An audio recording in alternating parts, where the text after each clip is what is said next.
sehingga kita masih diberi iman dan Islam, rahmat yang terbesar yang kita peroleh. Salawat dan salam selalu kita curahkan pada junjungan kita Nabi besar Muhammad SAW yang telah memberikan kita jalan yang lurus, jalan dari kegelapan menuju jalan yang terang. Kami ucapkan terima kasih kepada Bunda Reni yang telah bersedia meluangkan waktu untuk mengisi kajian pada malam hari ini, kepada panitia, kepada Dr. Gigi Nuke Supriyani dan tim yang telah membantu terlaksananya kajian ngaji bareng pada malam hari ini. Marilah acara ini sebelum kita mulai, kita buka dengan bacaan basmalah. Bismillahirrahmanirrahim. Topik yang kita akan bahas kali ini adalah persiapan berkah di bulan Ramadan. Terima kasih kepada para hadirin yang telah join ke dalam Zoom pada malam hari ini. Kami persilakan mungkin Ibu Dr. Gigi Nuke Supriyani mau memberikan sepatah dua patah kata agar supaya kajian ini berlangsung dengan continue ya, terus menerus. Monggo, silakan Ibu Nuke Supriyani.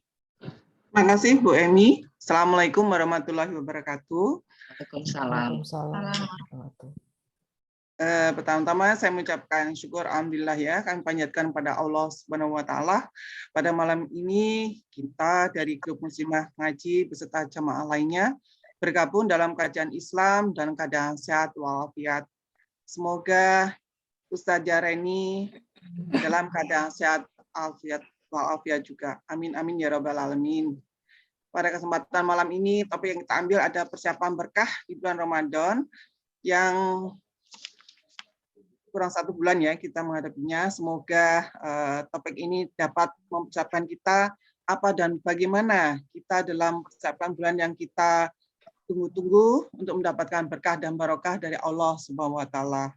Baik, untuk mempersingkat waktu, Bu Emi mungkin bisa membacakan sedikit kurikulum vitae beliaunya dan yang memandu acara pada kajian Islam malam hari ini. Kurang lebihnya saya mohon maaf. Wabillahi taufiq wal hidayah. Wassalamualaikum warahmatullahi wabarakatuh. Waalaikumsalam warahmatullahi wabarakatuh. Saya sedikit membacakan kurikulum vitae dari Bunda Reni Murni, CMHA ya, CBA, CHT, CTNLP. Office-nya di Al-Bayan Rumah Qul-Ar. Aktivitasnya public speaker, coach, and trainer, parenting practitioner, graphologist, SMPS Life Changing Institute founder. Background-nya CMHA, Certified Master Handwriting Analyst from ESHA, International School of Handwriting Analyst, California, USA. CBA, Certified Behavioral Analyst from Authentic School, Jakarta. CHT, Certified Hypnotherapist from IBH, Indonesian Board of Hypnotherapy, Jakarta. CTNLP, Certified Neurolinguistic Programming Coach from NLP Coach Association, Jakarta. Jadi Bunda Rani adalah juga founder SMPS Life Changing Institute dan founder Al-Bayan Sekolah Hafiz Quran. Demikian kurikulum vitae dari Bunda Reni. Kami persilakan untuk membuka kajian ini kurang lebih 30 menit. Setelah itu bisa dibuka dengan tanya jawab dengan mencantumkan atau mengemukakan namanya dan raise hand pada kolom di Zoom ini. Kami persilakan Bunda. Oke, baik. Alhamdulillahirrahmanirrahim. Mulai sekarang? Ya. Ya. Bismillahirrahmanirrahim. Ya, baik. Jelas ya suaranya ya? Jelas. Jelas. cukup jelas. Baik, a'udzubillahi minasyaitonirrajim. Bismillahirrahmanirrahim. Assalamualaikum warahmatullahi wabarakatuh. Waalaikumsalam warahmatullahi wabarakatuh. Alhamdulillahirabbil alamin. Allahumma sholli ala Muhammad wa ala ali Muhammad. Rabbi shrah li sadri wa yassir li amri wahlul 'uqdatam min lisani yafqahu qawli. Alhamdulillahirabbil alamin. Segala puji bagi Allah, segala puji bagi Allah Rabb alam semesta, penggenggam langit dan bumi, penggenggam jiwa manusia. Dialah Allah yang tidak pernah lepas pengurusannya terhadap kita. Dialah Allah yang memiliki kita, menjaga kita, memelihara kita, mencukupkan segala kebutuhan kita. Dialah Allah yang memberikan ujian dalam hidup kita dan hanya Dia pula yang dapat memberikan jalan keluar dari setiap ujian yang diberikan kepada kita. Dialah Allah memberi lebih banyak daripada yang kita minta. Dialah Allah memberi apa yang kita butuhkan dalam kehidupan kita karena bukan apa yang kita mau. Karena sesungguhnya Allah lebih tahu apa kebutuhan kita. Kadang-kadang kita meminta sesuatu yang bisa jadi itu bukan akan menjadi kebaikan sehingga dijaga oleh Allah, sehingga diganti oleh Allah, sehingga mungkin ditunda dulu oleh Allah. Itulah bentuk Ar-Rahman dan Ar-Rahimnya Allah memberikan sesuatu sesuai dengan yang terbaik bagi hambanya yang akan menyelamatkan di dunia dan akhirat. Maka sesungguhnya bagi orang-orang yang beriman dan meyakini Allah, dia selalu dalam keadaan bersyukur dengan apapun yang dihadapi dalam kehidupannya karena tahu Allah nggak pernah memberikan yang tidak baik dalam kehidupan kita.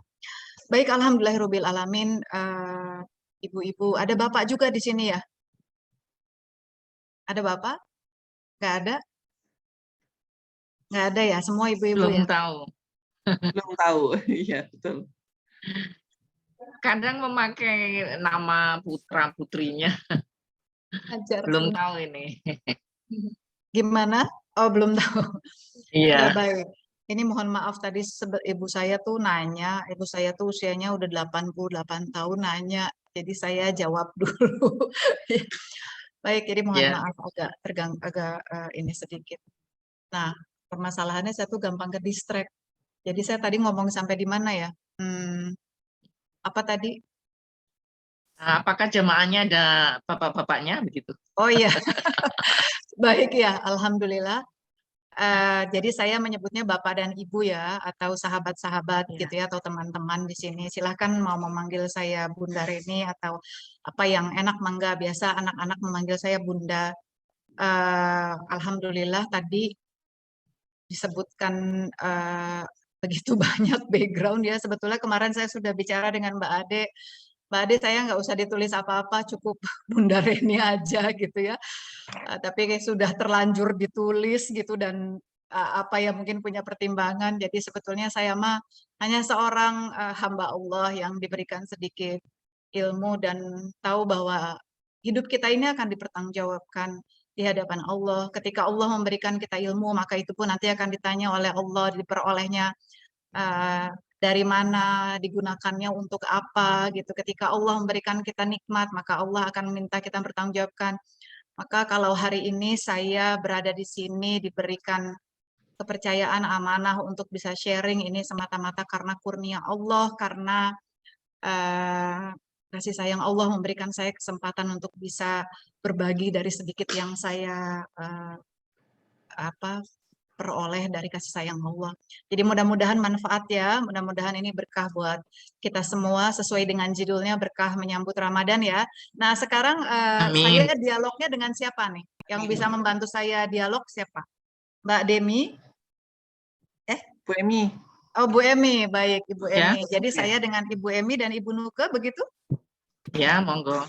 Ya, karena saya biasanya ini kan online ya. Online itu Ya. artinya benar-benar harus dibangun sebuah dialog di mana supaya Ada chemistry. kali. Ada chemistry, lalu ada apa ya, bisa lebih hidup gitu ya, biasanya begitu. Jadi nanti mungkin saya akan banyak mengajak dialog Ibu Emi dan Ibu Nuke ya. Baik, bismillahirrahmanirrahim. Judul kita yang diminta oleh, ini nama grupnya apa? Nama komunitasnya apa ini, Ibu Emi? Ngaji bareng. Iya, ngaji bareng. Komunitas ngaji bareng. Alhamdulillah. Bareng ya, artinya kalau bareng bersama-sama ya. Ya. Kalau beriman itu bisa sendiri nggak sih? Beriman. Kira-kira nih Beriman. kita beriman tuh bisa sendiri nggak? Bisa. Bertakwa sama Allah, berbakti kepada Allah bisa sendiri nggak kalau berbakti kepada Allah? Bisa. Sendiri. Ya, Bisa, jadi insya Allah. sebetulnya kalau ingin berbakti kepada Allah memang harus bersama. Makanya kita dengar dalam Islam itu ada berjamaah. Karena ternyata apa? Quran itu tidak mungkin dijalankan seorang diri. Gitu. Jadi ketika ini dikasih nama ngaji bareng, mudah-mudahan tadi artinya kan ngaji bersama ya, karena sesungguhnya dalam berbakti kepada Allah kita membutuhkan teman-teman, membutuhkan saling support, membutuhkan tolong-menolong, karena itu pula yang disampaikan oleh Allah ketika Allah menciptakan Adam dan Hawa, dikasih tahu di situ bahwa sesungguhnya kita itu akan saling bergantungan, nggak bisa sendiri. Jadi beriman tuh nggak bisa sendiri. Bagaimana kita mau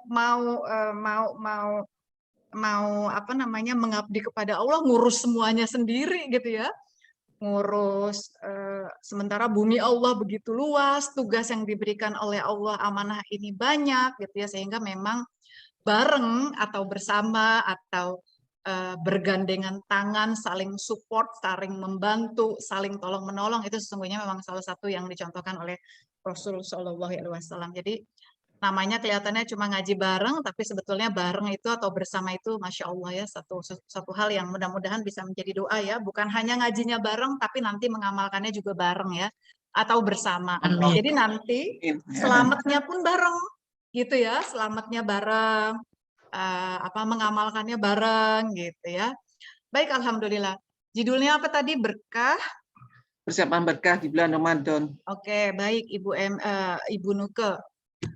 Kalau saya bertanya bukan berarti lagi ngetes ya, tapi artinya kita sedang dialog, jadi menjawabnya mau salah, mau tidak tepat, mau nggak tahu nggak apa-apa gitu ya, karena memang di sini harus dialog. Kan kita sering dengar berkah ya, Bu Nuka ya. Menurut Ibu berkah itu apa yang terfikir oleh Ibu kalau berbicara kita pengen deh hidup ini diberkahi sama Allah, harta yang berkah, rezeki yang berkah gitu. Apa? Misalnya, apa yang terfikir kalau berkah? Diridhoi Allah. Ya, sesuatu yang kita dapatkan yang diridhoi oleh Allah, betul. Alhamdulillah, Masya Allah. Apalagi selain itu? Ada lagi nggak selain itu? Memberikan manfaat pada banyak orang. Masya Allah. Memberi manfaat. Yang satu diridhoi Allah. Yang satu memberi manfaat. Oke. Siapa lagi boleh di sini yang mau ikut memberikan ininya nih? Apa namanya? Jawaban pendapatnya. Sesuatu yang menyenangkan hati, Masya Allah, Ibu Asti, Alhamdulillah. Apalagi? Memberikan kebahagiaan. Memberikan kebahagiaan, Masya Allah. Itu luar biasa semua ya. Jadi ternyata ketika kita kita sering ngomong gitu ya. Ya Allah, berikan kami usia yang barokah gitu. Berikan kami rezeki yang barokah. Berikan kami keluarga yang barokah. Sering ngomong gitu ya, Bu Nuke ya? Ya, insya Allah. Ya. Nah, sebetulnya berkah itu apa sih? Berkah itu artinya tumbuh atau bertambah. Ya. Apanya yang bertambah, apanya yang tumbuh? Yang bertambah, yang tumbuh itu adalah kebaikannya. Jadi kalau kita berbicara berkah, misalnya ketika kita bilang semoga diberkahi Allah, artinya kita sedang meminta kepada Allah supaya bertambah atau tumbuh kebaikannya. Jadi ketika kita berbicara, kamu mau menikah, selamat ya, barokallah ya, gitu. Semoga diberkahi oleh Allah ya. Sebetulnya kita sedang mendoakan dia supaya pernikahannya diberkahi Allah. Nah, apa yang dimaksud dengan diberkahi Allah? Diberkahi Allah itu adalah bertambah terus kebaikannya. Nah, kalau bertambah terus kebaikannya, berarti ada ini. Ada ujian nggak di dalamnya? Ada ujian nggak nih? Ada Bunda. Ada ujian juga. Masya Allah. Ibu Ita, Masya Allah, lama banget nih nggak ketemu nih. Iya, Alhamdulillah, assalamualaikum. Assalamualaikum warahmatullahi wabarakatuh. Iya, Masya Allah, jadi ketemu di sini ya. Iya. Alhamdulillah, baik. Apa tadi jawabannya apa? Semakin memberikan, ada kebaikan di dalamnya. Ujian. Ujian selalu ada. Jadi yang disebut berkah itu bukan berarti nggak ada ujian di dalamnya. Gitu ya. Jadi yang namanya Misalnya gini, rumah tangga yang diberkahi Allah itu seperti apa? Apa yang nggak pernah ada konflik? Apa yang nggak pernah ada masalah? Apa yang semuanya baik-baik aja? Apa yang rezekinya banyak gitu? Apa yang anak-anaknya sehat semua? Apakah seperti itu? Tidak begitu gitu ya. Yang disebut dengan berkah. Iya. Ya.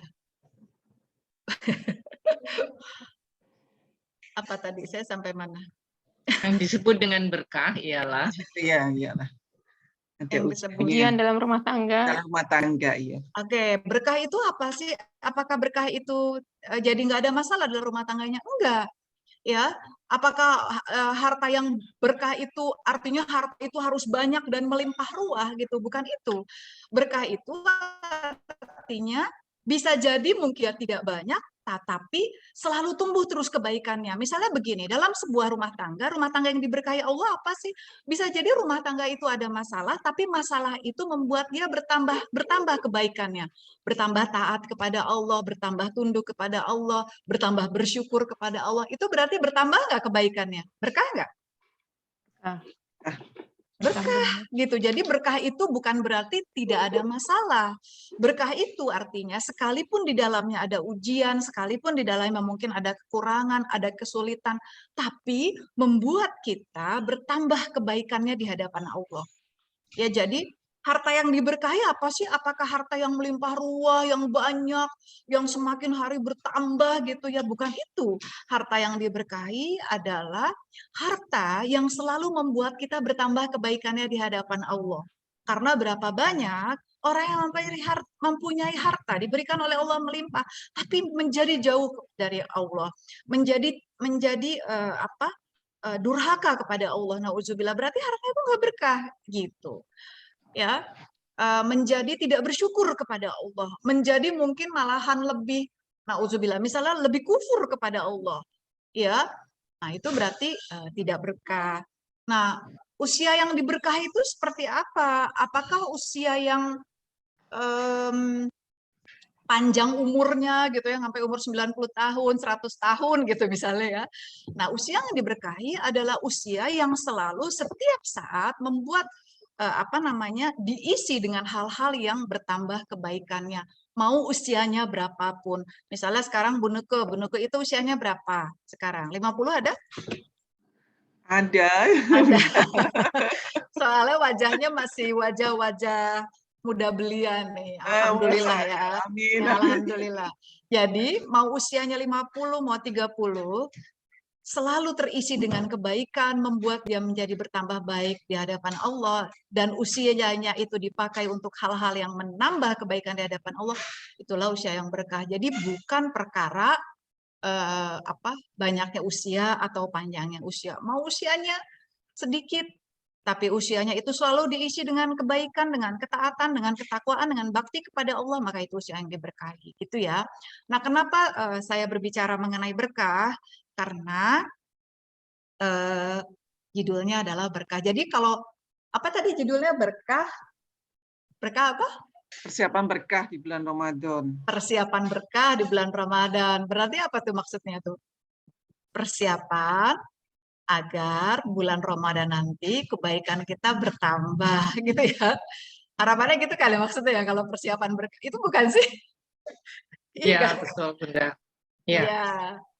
Jadi harapan kita adalah di mana kita memasuki bulan Ramadan, kebaikan kita bertambah karena banyak orang yang masuk Ramadan tanpa disadari bukan kebaikan yang bertambah karena apa? Rasulullah pernah menyampaikan bahwa berapa banyak orang yang berpuasa tapi cuma mendapatkan lapar dan haus. Berarti berkah nggak? Enggak. Enggak ya. Berapa banyak orang yang sholat malam cuma mendapatkan capek. Kita nanti bulan Ramadan mungkin akan sholat tarawih, sholat kita akan banyak, sodakoh kita akan banyak, lalu saum kita ya. Nah, mudah-mudahan semua yang dijalankan itu membuat kita bernilai di hadapan Allah, barulah tadi kita mendapat keberkahannya gitu ya, insya Allah. Nah, sekarang kita mungkin membuka ayatnya dulu ya. Ini Bunda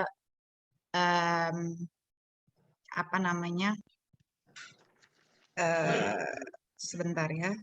Share screen berarti ya. Gini.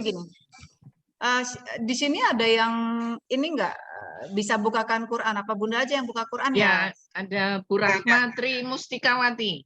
Mbak Rahma. Oh, Mbak baik. Rahma. Maksudnya bisa di share screen? Oh, Enggak Oh, ya? enggak Bunda. Oh ya baik. Kalau gitu Bunda buka aja ya. dibacakan aja.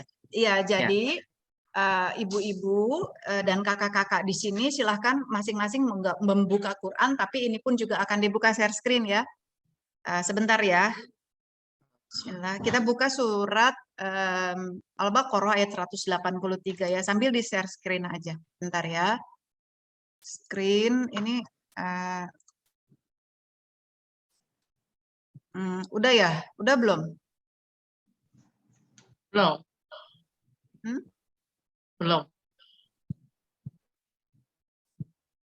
Belum? Belum. Padahal udah loh. Masa? Sudah. Sudah, tapi yang Hmm. keluar berbeda. Belum, Sudah, Bunda. sudah, cuman yang keluar Al-Qur'annya Yang belum keluar bukan. Oh iya, memang Oh, iya. belum. Ini baru mau dibuka. Oh Udah. iya. Iya, Iya, sudah. Sudah. Udah, ini keluar. Iya, sudah.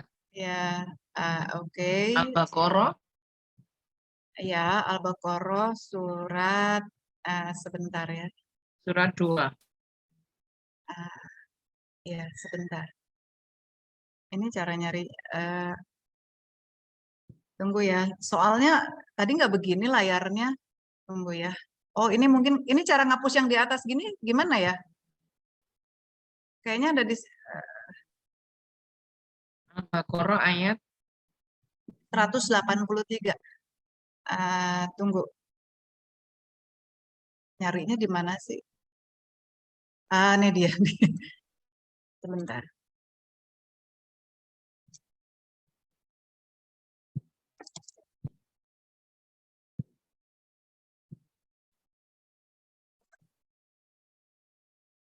Oke, 183 ya.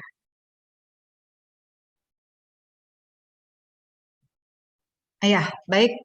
Mangga silakan yang mau baca. Saya ya Ustazah. Saya Iya, mulai. mangga.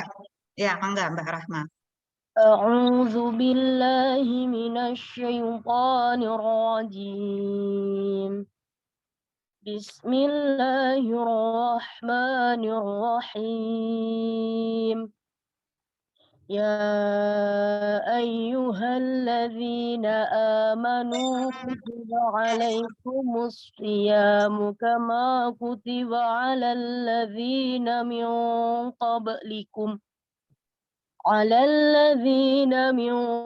qablikum la'allakum tattaqun.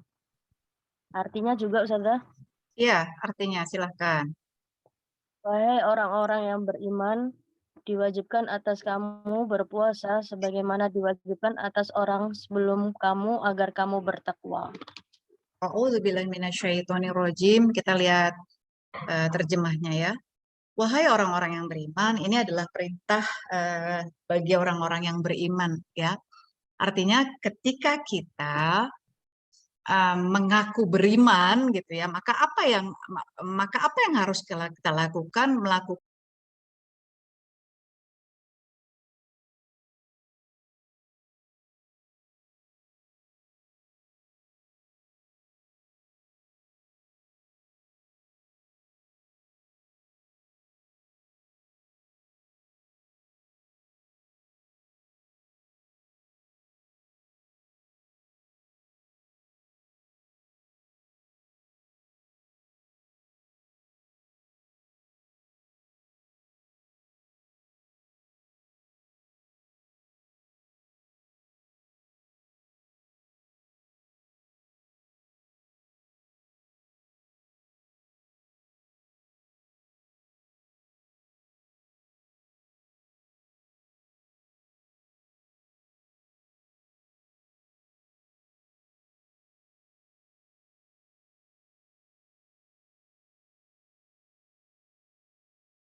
sama Allah, Masya Allah.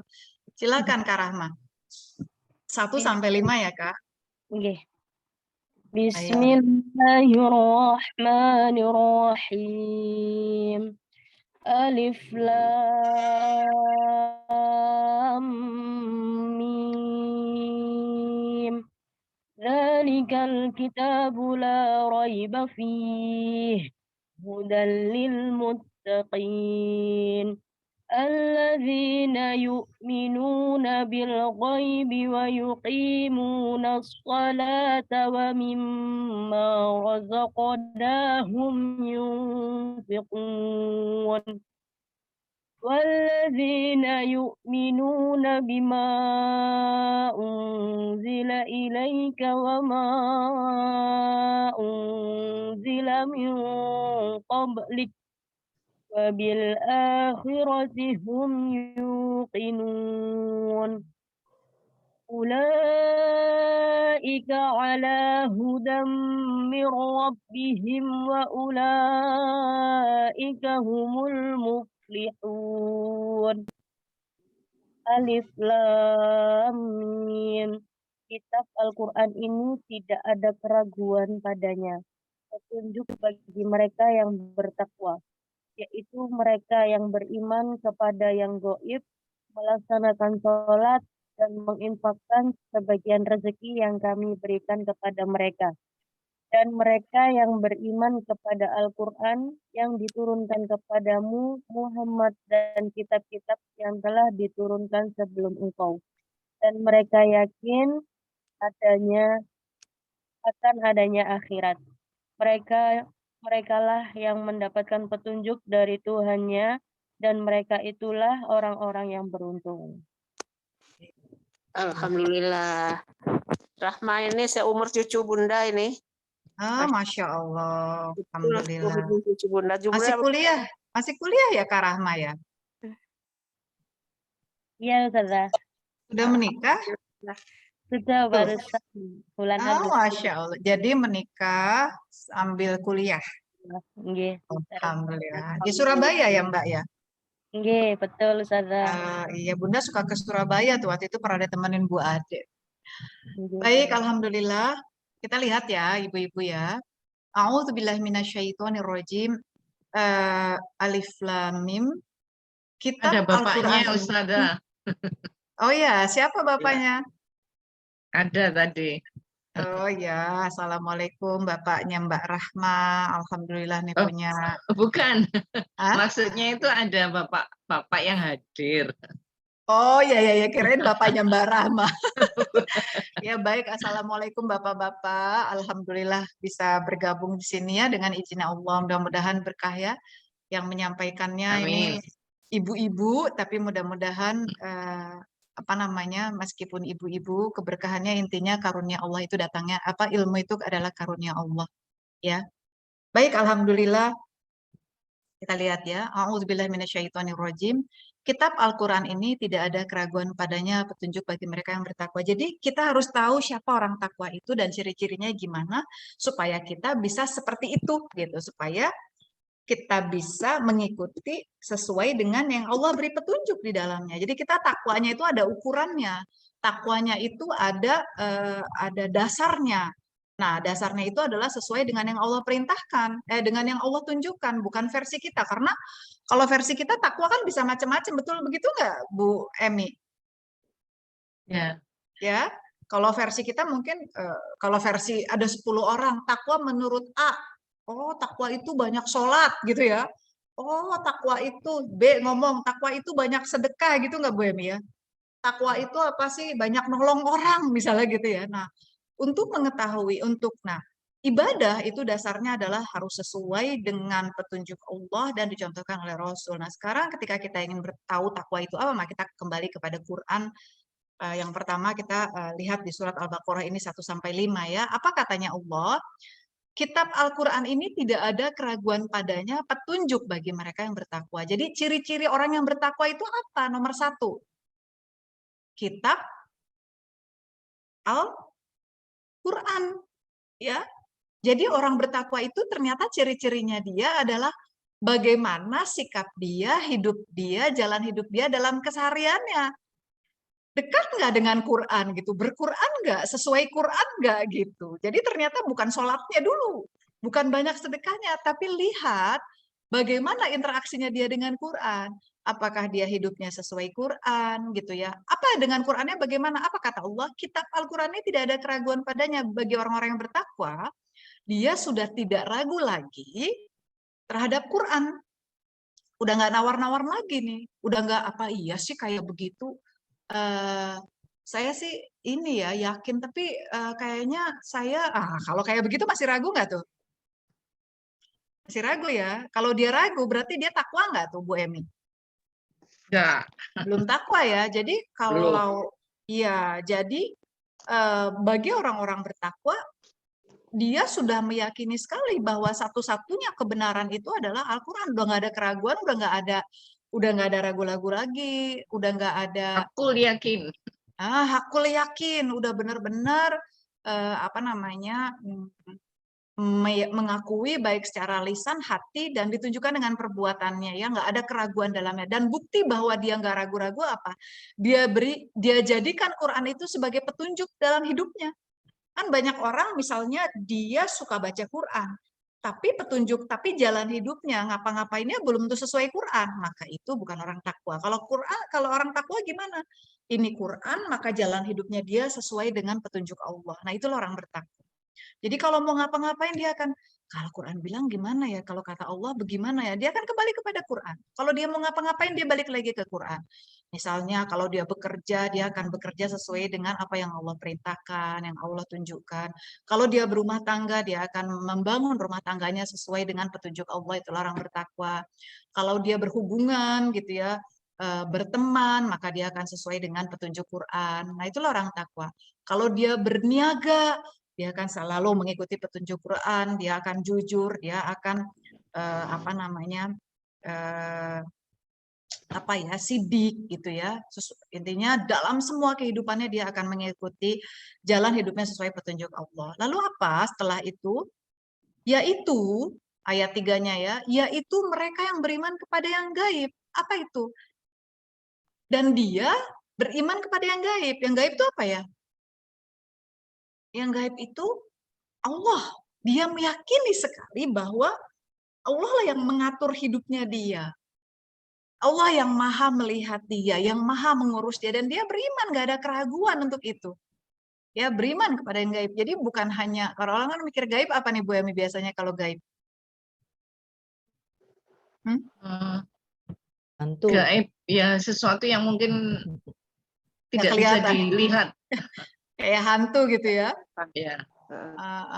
Kalau hantu lagi, kalau jin gaib bagi sebagian dan tidak gaib bagi sebagian, karena ada juga orang yang bisa melihat ya, tapi Yang gaib bisa di melihat. sini ya, gaib di sini adalah Allah dan hari akhir hanya Allah yang tahu. Jadi sesuatu yang hanya diketahui oleh Allah. Hari akhir termasuk yang gaib, dan kewajiban kita dalam mengimani bahwa hari itu pasti tiba ya. Lalu apa? Dia buktikan dengan melaksanakan sholat. Orang yang percaya kepada hari akhir dan percaya kepada yang gaib, dia nggak akan berani meninggalkan sholat. Jadi kalau kita lihat di sini, orang yang bertakwa ternyata nomor satu bukan sholatnya ya yang dilihat ya. Justru nomor satu apanya nih? Qurannya dulu ya. Iya, Qurannya dulu ternyata. Bagaimana interaksinya dia dengan Quran? Bagaimana dia berpegang teguh kepada Quran? Bukan sholatnya dulu. Nah, orang-orang yang sudah berpegang teguh kepada Quran, sholatnya benar nggak tuh insya Allah? Ya, Benar, insya Allah. benar, karena dia udah berpegang pada Quran. Nah, lalu apa? Dan menginfakkan sebagian rezeki yang kami berikan kepadanya. Dan ada kepedulian. Jadi, apa namanya, terbebas dari kekikiran gitu ya. Jadi banyak orang yang sholat tapi pelit gitu ya. Mohon maaf misalnya ya, dia tidak mau menginfakkan, dia pelit, dia kikir. Berarti dia bertakwa nggak?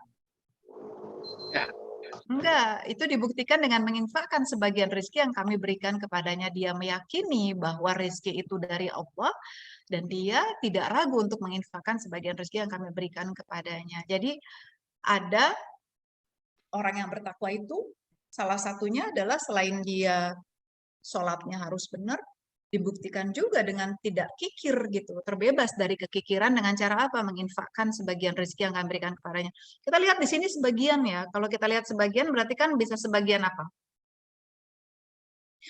Bisa sebagian besar, bisa sebagian kecil, bisa sebagian kecil sekali gitu ya. Intinya adalah nanti tergantung ke yakinan kita terhadap Allah gitu ya. Nah, dan mereka yang beriman ayat 4 ya. Dan mereka yang beriman kepada Quran yang diturunkan kepadamu Muhammad dan kitab-kitab yang telah diturunkan sebelum engkau dan mereka yakin akan adanya akhirat. Jadi beriman kepada Quran meyakini bahwa Quran ini adalah sebuah kebenaran yang diturunkan kepada Nabi Muhammad SAW dan tugas dia adalah mengikuti sesuai dengan petunjuk Quran gitu ya, karena bukti keimanan itu adalah membuktikan apa yang dia yakini gitu, dan kitab-kitab yang telah diturunkan, dan juga meyakini kitab-kitab lain yang diturunkan kepada nabi-nabi gitu ya. Dan mereka yakin akan adanya akhirat, dan sebuah keyakinan akan akhirat. Kalau orang yang yakin ada akhirat, kira-kira hidupnya gimana nih Bu Emi atau Bu Nuke? Boleh silakan Bu Nuke. Gimana kira-kira? Kita yakin nih mau akhirat itu pasti ada. Kita gimana tuh sikapnya? Biasanya orang umum yang Kalau yang namanya iman itu mesti sami'na wa ata'na. Pokoknya sami'na wa ata'na. Saya yakini dan saya jalankan. Ya, jadi orang yang yakin akan ada kehidupan akhirat, dia tentu akan mempersiapkan ya. Misalnya gini, iya saya yakin lah dunia ini akan kiamat, tapi pelit, males, nggak mau belajar, nggak mau taklim, nggak mau baca Quran, nggak mau nolong orang, berarti yakin akhirat nggak? Enggak ya? Enggak. Jadi orang yang takwa itu salah satunya adalah dia mengimani akhirat. Dia percaya akhirat itu ada, orang akan sampai kemana di sebuah kehidupan yang abadi, dan dia mempersiapkan untuk kehidupan itu. Nggak santai. Kalau orang yang nggak yakin kan, tenang aja gitu ya. Tapi kalau orang tenang aja lah, nggak usah serius-serius banget ngadepin akhirat, kita kan lagi hidup di dunia. Yang penting mah sekarang nih gimana caranya bisa makan. Dia lupa gitu ya. Kalau di akhirat itu kita lebih harus mempersiapkan kehidupan kita, karena di sana adalah kehidupan yang kekal. Nah, orang yang bertakwa dia akan fokus mempersiapkan gimana caranya dunianya itu yang dia lakukan bisa menjadi bekalnya dia nanti kembali ke akhirat gitu ya. Nah, ayat 5-nya apa katanya?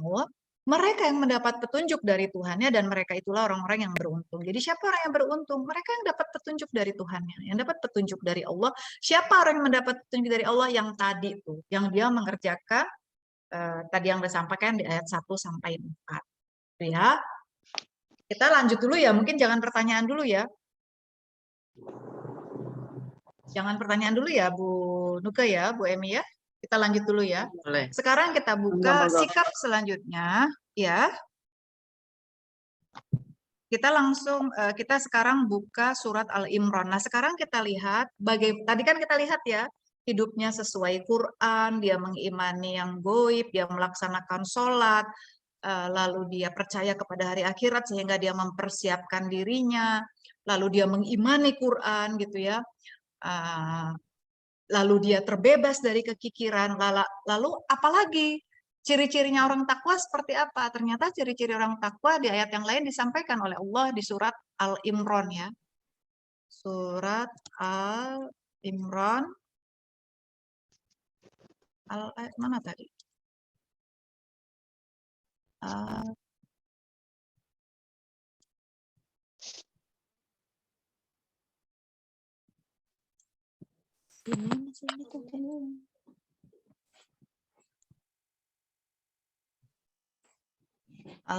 Ini gimana sih?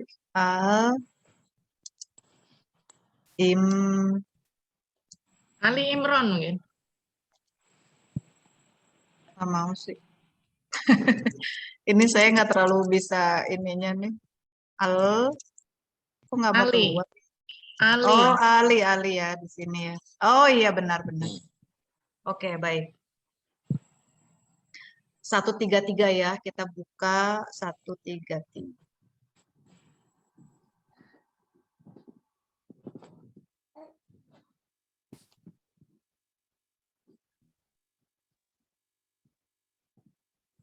133 sampai 135 ya. Silakan. أعوذ بالله من الشيطان الرجيم بسم الله الرحمن الرحيم وسارعوا إلى مغفرة من ربكم وجنة عرضها السماوات جنة عرضها السماوات والأرض أعدت للمتقين الذين ينفقون في السراء والضراء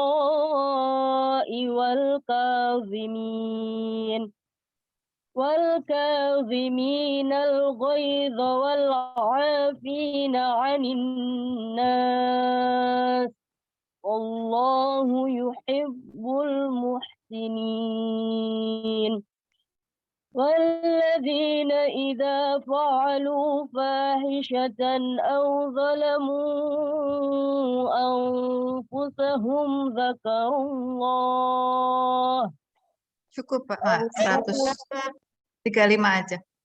Ya, ini Sampai satu. 1. Ya. أو ظلموا أنفسهم ذكروا الله فاستغفروا لذنوبهم ومن يغفر الذنوب إلا الله ولم يصروا على ما فعلوا وهم يعلمون. Dan bersegeralah kamu mencari ampunan dari Tuhanmu dan mendapatkan surga yang luasnya seluruh dan bumi yang disediakan orang-orang yang bertakwa, orang yang berinfak baik di waktu lapang maupun sempit, dan orang yang menahan amarahnya dan memaafkan kesalahan orang lain, dan Allah mencintai orang yang berbuat kebaikan. Dan juga orang-orang yang apabila mengerjakan perbuatan keji atau menzalimi diri sendiri, segera mengingat Allah lalu memohon ampunan atas dosa-dosanya, dan siapa lagi yang dapat mengampuni dosa-dosa selain Allah, dan mereka tidak meneruskan perbuatan dosa itu, sedang mereka mengetahui. Baik, a'udzubillahi minasyaitonirrajim. Ciri-ciri selanjutnya dari orang takwa adalah dan bersegeralah kamu mencari ampunan dari Tuhanmu dan mendapatkan surga yang luasnya seluas langit dan bumi yang disediakan bagi orang-orang yang bertakwa.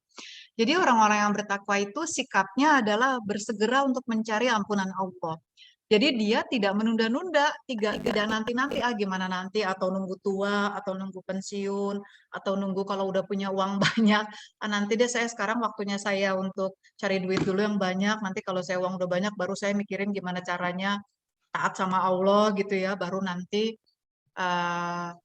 apa namanya kan banyak itu ya orang masa pensiun baru mendekatkan diri kepada Allah misalnya contoh ya. Nah, orang yang bertakwa itu dia tidak menunda untuk mencari ridhonya Allah, mencari ampunan Allah, mencari kedekatan dengan Allah, mencari rahmatnya Allah ya. Dia bersegera dan mendapatkan surga yang luasnya seluas langit dan bumi yang disediakan bagi orang-orang yang bertakwa. Jadi surga itu menjadi, ini gambarannya kan seluas langit dan bumi ya, ketika seseorang itu, kan gini ya, banyak orang mengejar sesuatu yang udah dia ngejar dari pagi sampai malam, bisa jadi dia habisin waktunya, dia habisin tenaganya mengejar sesuatu yang bisa jadi malam itu belum tentu dia nikmati, belum tentu usianya itu sampai malam, yang bisa jadi malam itu dia tinggalkan yang dia kejar-kejar itu. Nah, digambarkan oleh Allah orang yang bertakwa itu dia sudah mempunyai cita-cita yang tinggi, sesuatu yang abadi, yang bisa diperoleh ketika dia memperoleh ampunan Allah. Dan Allah gambarkan di sini surga yang luasnya seluas langit dan bumi. Ini nggak main-main. Orang banyak yang kerja hanya untuk dapatkan sehektar, 2 hektar, udah senengnya minta ampun gitu ya. Sehektar, 2 hektar tanah gitu ya. Ini gambarannya apa sih? Luasnya seluas langit dan bumi. Dan Allah akan berikan itu bagi orang-orang yang bertakwa. Gitu ya. Jadi Kalau target kita hanya untuk mempunyai tanah 1 hektar 2 hektar, kita rugi banget meninggalkan sesuatu yang pemberian Allah yang jauh lebih besar dan kekal. Ya, banyak orang yang rela mengorbankan waktunya, tenaganya, barangkali imannya gitu ya untuk mengejar sesuatu yang gak ada artinya dibandingkan sesuatu yang besar yang Allah akan berikan gitu ya. Nah, bagaimana apa yang dilakukan orang ini gitu supaya dia bisa mendapatkan ampunan Allah dan itu menjadikan ciri bahwa dia adalah takwa setelah tadi ya. Yang tadi apa sih? Masih ingat nggak yang tadi? Qur'annya gitu ya. Masih ingat tadi apa? Menjadikan Quran sebagai petunjuk hidupnya tanpa ragu-ragu gitu ya. Percaya yang goib, sholat, terbebas dari kekikiran ya, menginfakkan harta, lalu dia melaksanakan, lalu dia percaya kepada Quran, dia percaya kepada akhirat gitu ya, dan dia menjalankan semua petunjuk Allah. Itulah orang yang takwa. Lalu di ayat ini siapa orang yang takwa? Kita lihat ya ayat 134-nya ya. Yaitu orang yang berinfak baik di waktu lapang maupun sempit. Jadi orang yang berinfak, yang mengeluarkan hartanya. Kalau tadi kan yang mengeluarkan sebagian harta ya. Kalau di sini ditegasin sama Allah, dia mengeluarkan hartanya di waktu apa? Waktu lapang atau tidak? Sempit. Iya, di waktu lapang atau sempit. Jadi mengeluarkan harta itu bukan hanya karena lagi punya uang atau lagi banyak uang atau lagi lapang, lagi sehat atau lagi nggak ada masalah. Justru orang yang bertakwa itu mau dia dalam keadaan lapang maupun dia dalam keadaan sempit, dia akan berinfak. Dia selalu mengeluarkan hartanya. Dia nggak melihat kesempitannya dia, tapi dia akan melihat bahwa siapapun orang yang ingin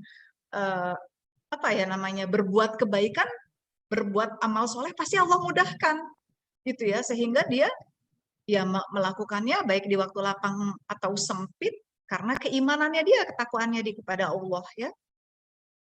Nah, jadi itulah orang takwa nomor 1, dia berinfak bukan hanya waktu lapang, tapi dalam keadaan sempitnya dia, dalam keadaan susahnya dia. Kalau infak di waktu lapang gampang nggak?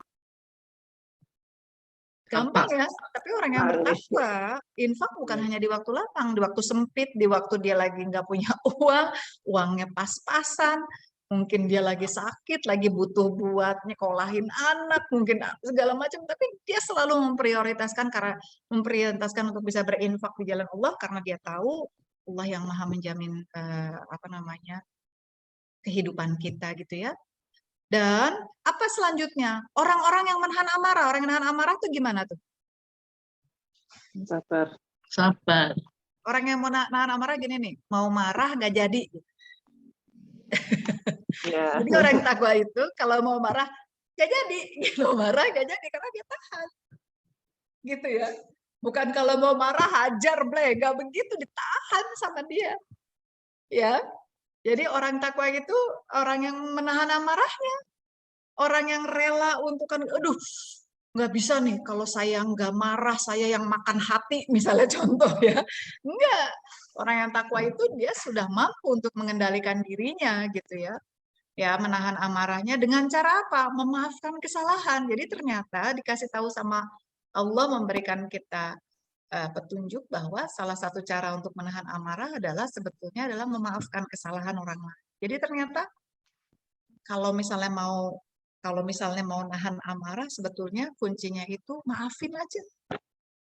Ya, Tuhan, nggak begitu ternyata apa? Maafin dia, gitu. Insya Allah kita akan mudah menahan amarah.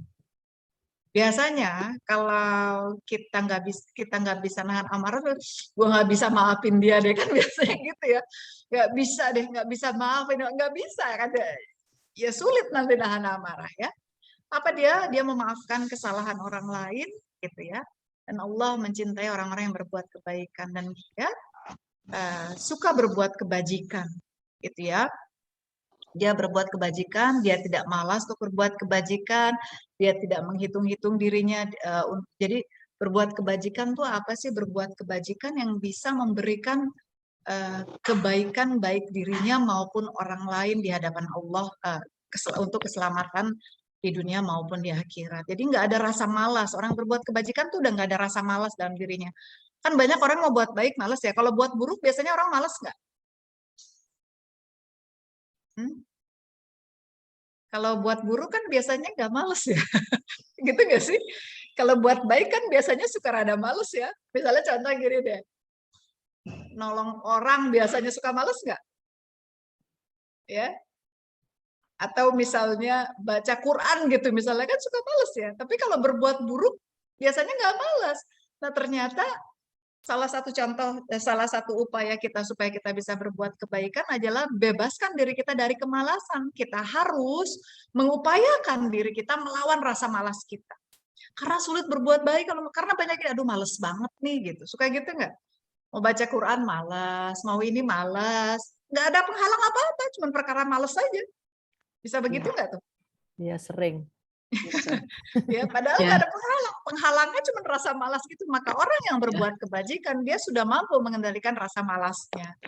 Ya, kan kita sering males banget, males banget. Hati-hati dengan sifat malas. Sifat malas itu bisa menghalangi kita dari berbuat kebajikan. Ya, selanjutnya dan juga Godaan, kenapa? godaan Bu? setan, Ustazah. Godaan setan, kita nyalahin setan jadinya ya. Iya, nyalain setan. Emang kalau setan mah tugasnya begitu, Bu. Iya. Ya, kalau dia nggak begitu namanya bukan setan ya.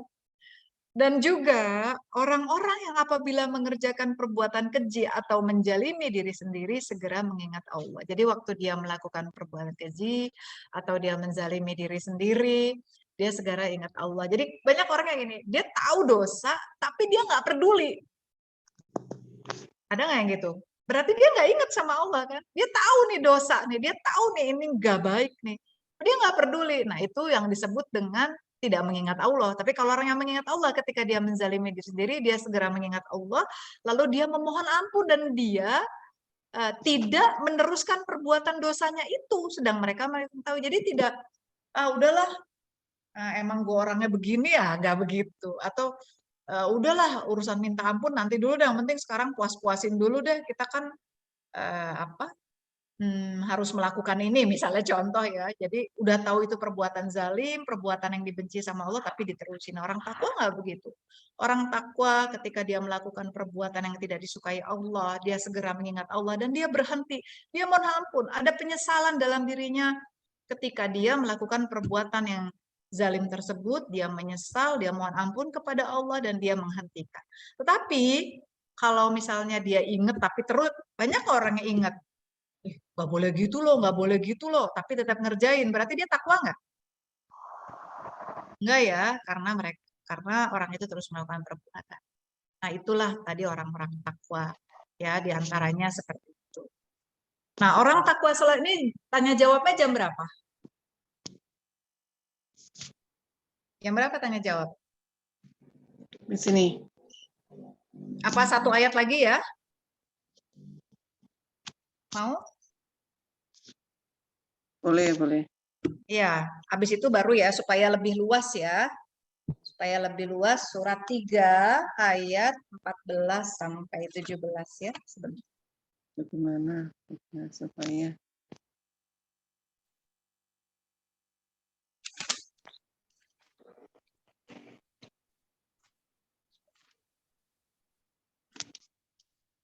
makin banyak tugas yang dilakukan.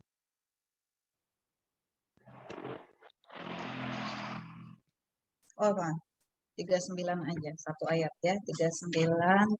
Sebentar ya, saya lihat dulu. Soalnya kalau nyari di situ nanti rada susah, jadi nyari di Quran aja.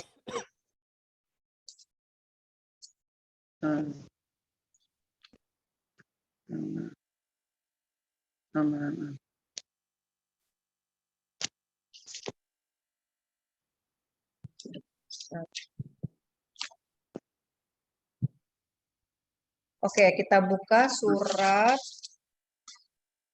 51.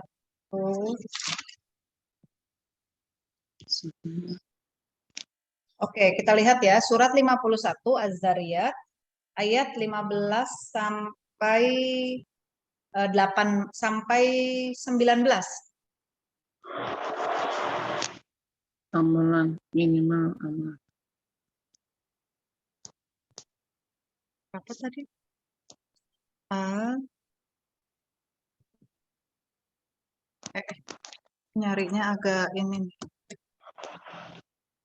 Tulisannya gimana? Al-Zariyat, tulisannya apa di sini? Amal apa saja para hamba. Silakan, surat Az-Zariyat, surat 51, ayat 15 sampai 19. Di sini nulisnya gimana ya? Apa Az-Zariyat? Bukan. ADZ, AZZ. AZ. AZ. Oh iya, dia nggak AZ. pakai DZ. Dia AZ. pakai AZ. Iya, iya, oke. Ayat 15 sampai 19 ya.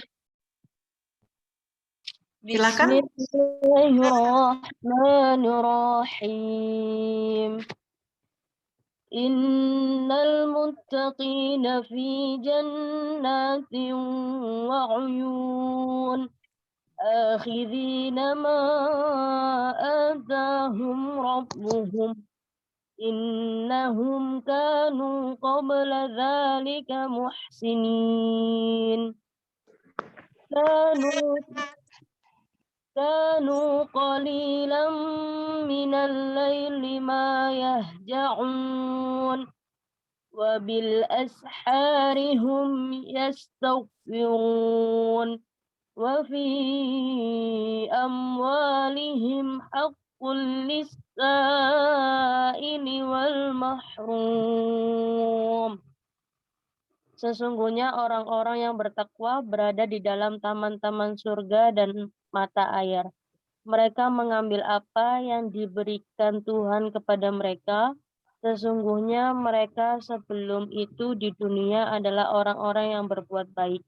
Mereka sedikit sekali tidur pada waktu malam, dan pada akhir malam mereka memohon ampunan kepada Allah, dan pada harta benda mereka ada hak orang miskin yang meminta dan orang miskin yang tidak meminta. Ya baik ya. A'udzubillahi minasyaitonirrajim.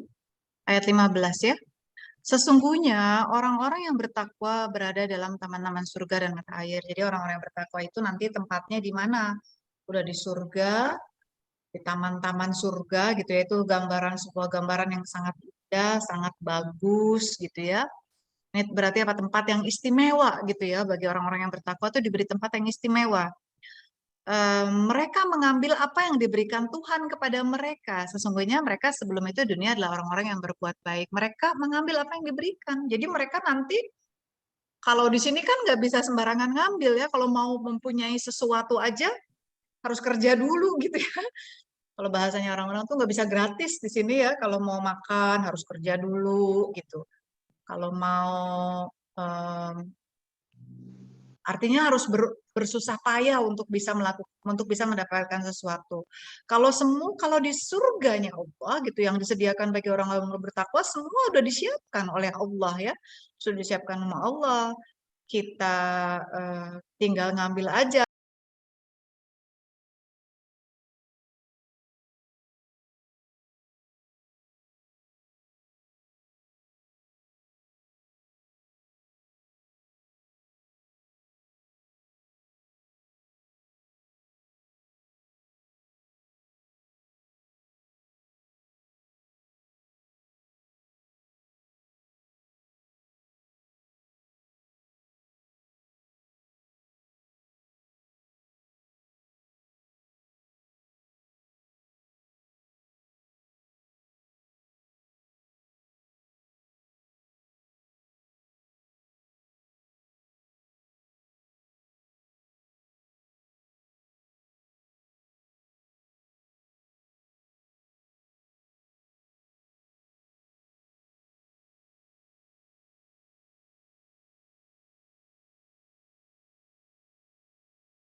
sementara sholatnya itu ya sepanjang hidupnya dia. Apa yang dia lakukan, ayat 18-nya ya, dan pada akhir malam mereka memohon ampunan kepada Allah. Dia sholat, akhir malam tuh akhir malam tuh kapan sih? Nah itu tadi ya, wabil asharihum yastaghfirun, pada akhir malam mereka mohon ampunan kepada Allah. Jadi di akhir malam aktivitasnya dia adalah beribadah kepada Allah dan memohon ampun kepada Allah. Jadi akhir malam itu menjadi sesuatu yang ditunggu-tunggu, momen nunggu untuk benar-benar mohon ampun kepada Allah. Ya, jadi itu saat-saat emas lah yang ditunggu-tunggu bagi orang-orang bertakwa, karena itu adalah tempat di mana momen atau waktu di mana Allah akan memohonkan ampunan. Maka bagi orang-orang yang bertakwa itu adalah waktu yang sangat berharga, dan dia akan menunggu waktu itu untuk memohon ampunan kepada Allah pada waktu akhir malam. Jadi orang-orang takwa tuh aktivitasnya di waktu malam seperti itu, hartanya dipakai untuk dibelanjakan jalan Allah, jiwanya itu bersih dengan memaafkan dan menahan amarahnya gitu ya, dan dia tunjukkan perilakunya sesuai dengan petunjuk Allah. Nah, itulah ciri-ciri takwa. Nah, mudah-mudahan ketika kita bisa melakukan itu, maka kita akan mendapatkan keberkahan dari bulan Ramadan. Sehingga nanti apa? Ramadan tidak hanya mendapatkan lapar dan haus saja, tapi benar-benar mendapatkan maghfirah dari Allah, ampunan dari Allah, rahmat dari Allah. Nah, itulah yang disebut apa tadi? Memperoleh keberkahan di bulan Ramadan. Begitu ibu-ibu. Silahkan kalau ada yang mau ditanyakan, Angga. Ini ada pertanyaan dari Bu Nuke. Ya. Assalamualaikum warahmatullahi wabarakatuh. Ustadzah, sebagai seorang ibu atau istri, pasti di bulan Ramadan banyak tugas rumah tangga yang dilakukan. Minimal amalan apa saja supaya di bulan Ramadan mendapat berkah? Jazakumullah khairan. Waalaikumsalam warahmatullahi wabarakatuh. Ibu, gini, ya,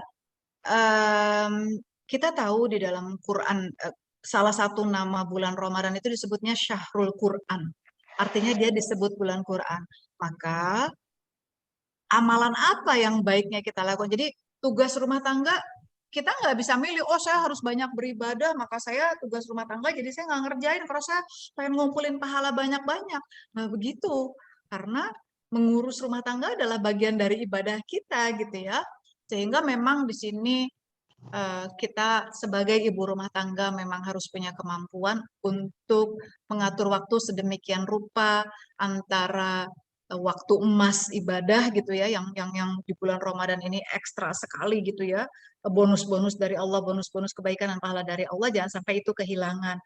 Nah, bagaimana cara kita mengatur waktunya? Tentu dari situ kita minta pertolongan Allah nomor satu ya. Kita minta dulu pertolongan kepada Allah. Ya Allah, tugas saya itu banyak ya Allah. Saya pengen bisa dapat kebaikan yang banyak di bulan Ramadan. Maka tolonglah saya ya Allah agar bisa mengatur waktunya dengan baik. Nanti ditolong tuh sama Allah, diberi kemudahan yang diberi aja tuh kemudahan, sibuk luar biasa, tapi selalu sama Allah dikasih kesempatan untuk bisa baca Quran. Kebutuhannya banyak. Tapi sama Allah dikasih aja kesempatan untuk bisa bersedekah gitu ya. Sibuknya minta ampun, tapi selalu dikasih kesempatan sama Allah untuk bisa beramal ya. Nah itulah tadi kalau kita minta pertolongan sama Allah. Nah apa saja yang bisa dilakukan di bulan Ramadan? Ramadan salah satunya disebut, aduh maaf, oh jadi batuk sebentar.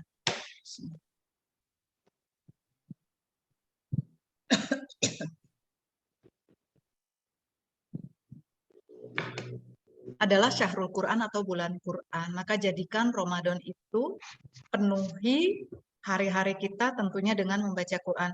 Quran itu bukan hanya dibaca ya. Jadi jangan lepas dari kalau ada kajian-kajian ilmu, ada kajian-kajian, silahkan masuk gitu ya, silahkan diikuti. Jadi semua yang berhubungan dengan Quran, mulai dari membacanya, mulai dari mentadarusinya, mulai dari mengkajinya, mulai dari menghafalkannya, semuanya itu bernilai banyak di hadapan Allah. Tinggal bagaimana kita memohon kepada Allah pertolongan agar dimampukan untuk melakukannya gitu ya. Satu, Quran. Karena tadi zalikal kitabul la raiba fihi hudal lil muttaqin, artinya orang takwa itu bagaimana interaksinya dia dengan Quran gitu ya. Nomor 2, Ramadan itu disebut juga Sahrul Jud atau bulan dermawan gitu, bulan memberi. Jadi apa yang bisa kita lakukan? Maka perbanyaklah sedekah di bulan Ramadan gitu ya. Perbanyaklah mengeluarkan harta di waktu lapang maupun sempit. Kan tadi gitu ya, allazina yu'minuna bil ghaibi wa yuqimunas sholata wa mimma razaqnahum yunfikun. Dia sudah menyiapkan sebagian rezekinya itu buat diinfakkan. Jadi infak itu sudah menjadi planning dalam hidupnya dia. Bukannya kalau sempet gitu ya. Jadi orang yang bertakwa itu berinfak itu sudah menjadi bagian dari hidupnya dia yang memang dia siapkan. Yang dia mohonkan kepada Allah gitu ya.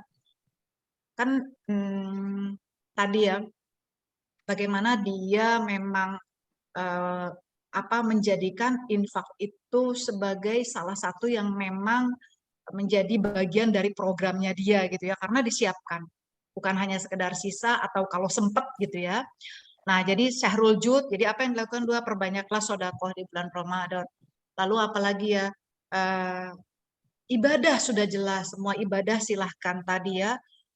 Yang sunnah-sunnahnya sudah jelas ya, sholat tarawihnya itu sudah jelas. Jadi prioritas utama apa? Nomor 1, karena kemuliaan Ramadan itu adalah di mana di bulan Ramadan adalah Syahrul Ramadan allazi unzila fil Quran, adalah bulan diturunkan Quran, maka nomor 1 prioritas utama adalah banyak berinteraksi dengan Quran.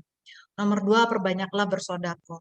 Adapun sholat dan sebagainya silahkan itu dilakukan ya, sholat-sholat sunnahnya. Yang ketiga, yang namanya saling menolong. Apa itu menolong? Tadi perbanyaklah menolong, saling menolong ya, karena kalau kita melihat orang-orang takwa itu ternyata salah satu bukti bahwa dia takwa itu salah satu cirinya adalah kepedulian dia terhadap orang lain. Maka perbanyaklah yang namanya menolong orang tuh jangan malas gitu ya. Yang namanya membantu orang, yang namanya berempati, yang namanya menyiapkan waktu untuk saling menolong itu benar-benar kan kita mungkin nggak bisa menolong dengan harta, kita bisa menolongnya dengan tenaga. Kita nggak bisa menolong tenaga, mungkin dengan waktu, mungkin dengan apa saja, mungkin dengan memberikan nasihat ketika dia butuh nasihat. Ya, apa saja yang bisa kita lakukan, intinya ada kepedulian terhadap orang-orang di sekeliling kita. Gitu diantaranya ya. Cukup ya? Ya. Baik. Alhamdulillah. Ya. Ada pertanyaan kedua dari Bu Ari Dewanti.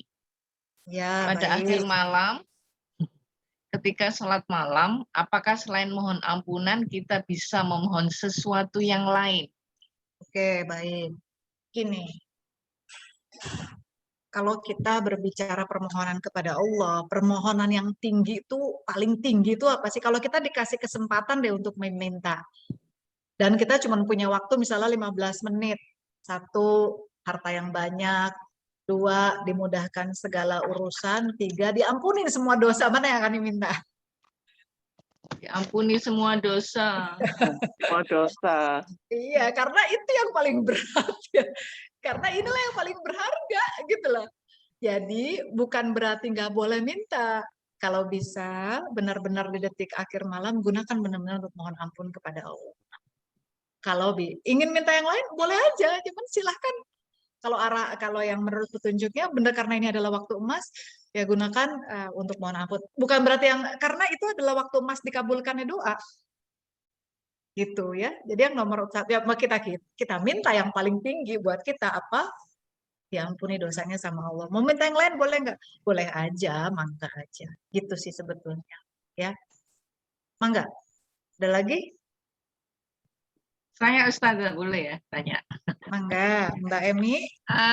Ya, silakan. Tadi itu kan saya menangkap yang pertama kali ditanya itu Al-Quran. Selama ini yang saya pahami yang ditanya pertama kali itu sholatmu begitu ya. sholat yang ditanyakan pertama kali. Yang Ini dihisab. bagaimana? Penjelasannya bagaimana, Ustaz? Maksudnya hisap ya. Itu Oh Bu iya. Ade senyum-senyum ya Bu Ade ya. Kenapa Bu Ade senyum-senyum? Tadi kan udah dapet. Maksudnya Tadi udah pagi disinggung tuh, ya. tadi siang tuh Bu Ade habis ikut kajian. Nah Ah. tadi itu ngomong berbicara mengenai hisap. Yang pertama iya. itu, yang dihisap pertama itu adalah sholat. Oh Gini, ya. Bu. Ya. Benar. Mungkin tadi petunjuk dari Al-Baqarah. Tadi redaksinya gimana pertanyaannya Ibu? Yang akan ditanya pertama kali atau bagaimana ya tadi itu Iya. Oh, Ya, yang akan ditanya itu yang kita tahu gitu adalah sholat, bukan Quran gitu Iya. ya. Iya, Oke, iya. bukan Quran. Gini Bu, kita akan diminta pertanggungjawabannya oleh Allah. Yang pertama, yang akan ditanya itu hisap. Kita akan dihisap sholatnya bener nggak? Tetapi kalau Quran kita nggak beres, kira-kira hisap sholatnya kita bakalan beres nggak Bu? enggak juga. Iya. Enggak juga. Iya, maka kalau pengen hisap sholatnya kita beres, kita harus ngeberesin apa, Bu? Beresin pemahaman Beresin- Al-Qur'annya. Iya, beresin Pemahaman Qurannya Al-Qur'an. supaya Gitu ya. sholatnya kita jadi beres. Karena katanya Rasulullah begini, berapa banyak orang yang sholat cuma mendapatkan capek aja. Kenapa? Karena bisa jadi dia sholatnya tadi takwanya belum beres gitu. Ya, maka ketika kita pengen hisap sholat kita itu selesai, maka takwa kita harus diberesin nih Quran kita supaya sholat kita nanti beres gitu. Karena banyak orang yang sholatnya mungkin cantiknya luar biasa ya, pelan-pelan, bacaannya merdu, tetapi tauhidnya dia atau keyakinannya dia atau akidahnya dia mungkin belum indah gitu ya, belum tepat sehingga sholatnya nanti bisa nggak bernilai. Begitu Bu. Jadi kalau kita benar nggak sholat dihisap? Benar, maka karena kita tahu sholat itu dihisap yang pertama, maka Quran kita beres. Kalau Quran kita nggak beres, gimana dihisapnya nanti? Udah pasti nggak beres ya gitu Bu. Begitu. Ya. Cukup? Ada lagi? Ada satu ini pertanyaan. Ya, Ada mangga. satu ini. Ya, mangga. Silakan.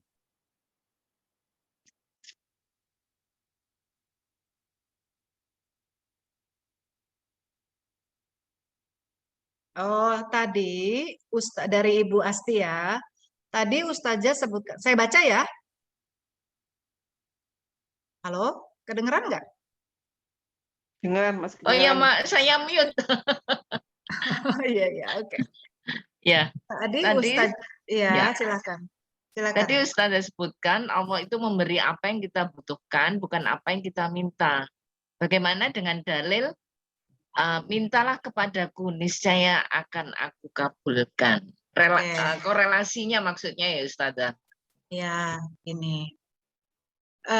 Yang pertama kita meminta kepada Allah. Kenapa kita meminta kepada Allah? Kita meminta kepada Allah itu karena diperintahkan oleh Allah. Kita berdoa itu diperintahkan kepada Allah. Bahkan meminta itu hanya boleh kepada Allah. Berharap itu hanya boleh kepada Allah. Jadi kenapa kita minta? Karena memang Allah memerintahkan. Adapun memberi apa yang kita butuhkan bukan apa yang kita minta. Jadi Allah lebih tahu gitu ya. Kita diperintahkan meminta apapun, tetapi yang diberikan Allah karena Allah Ar-Rahman Ar-Rahim dan Allah Al-Alim, Allah Maha mengetahui, maka Allah memberikan sesuai dengan yang kita butuhkan. Bagaimana caranya? Kadang-kadang Allah mengganti, ya, tidak sesuai. Misalnya kita minta dikasih rezeki, ternyata sama Allah dikasih ilmu dulu supaya rezekinya nanti berkah. Itu bisa kayak begitu gitu, karena Allah memberikan yang kita butuhkan. Misalnya kita minta, kalau lucu-lucuannya begini nih, saya pernah dengar cerita ya, ini cuma cerita aja. Ya Allah, saya ini minta jodoh.